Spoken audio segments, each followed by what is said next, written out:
নমস্কাৰ বন্ধুসকল, কি খবৰ? আজি মই লৈ আনিছোঁ আপোনালোকৰ মাজলৈ নতুন নতুন 5টা ফেক্ট। মই জানটো আৰু আপোনালোকে চাই আছে জানটো আছাম।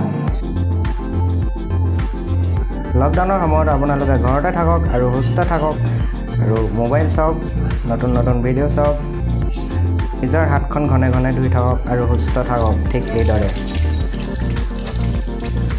বেছি সময় নষ্ট নকৰি আজি এই ভিডিঅ'টো ষ্টাৰ্ট কৰোঁ।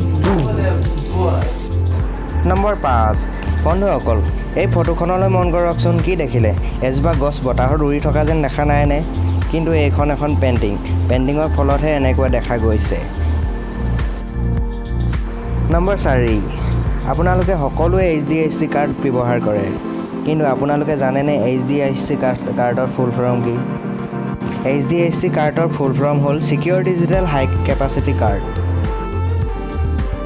নম্বৰ 3 আপোনালোক সকলোৱে মধুমাখি দেখিছে আৰু মৌ ৰস খাবলৈ বহুত ভাল পায়। আপোনালোকে জানেনে এচামুচ মৌ ৰস সংগ্ৰহ কৰিবলৈ 14জনী মধুমাখিৰ জীৱনটো লাগে? তেনেহ'লে ভাবকচোন এচামুচ মৌ ৰস সংগ্ৰহ কৰিবলৈ কিমান কষ্ট কৰিবলগীয়া হয়।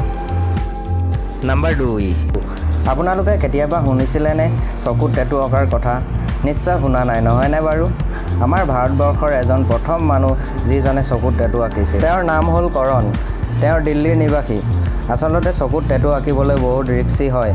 তেওঁ সিমানখিনি ৰিস্ক লৈ চকুত টেটু আঁকিছিল আৰু ছাকচেছফুলো হৈছিল। চকুত টেটু অঁকাৰ পিছত এনেকুৱা দেখিবলৈ পোৱা যায়।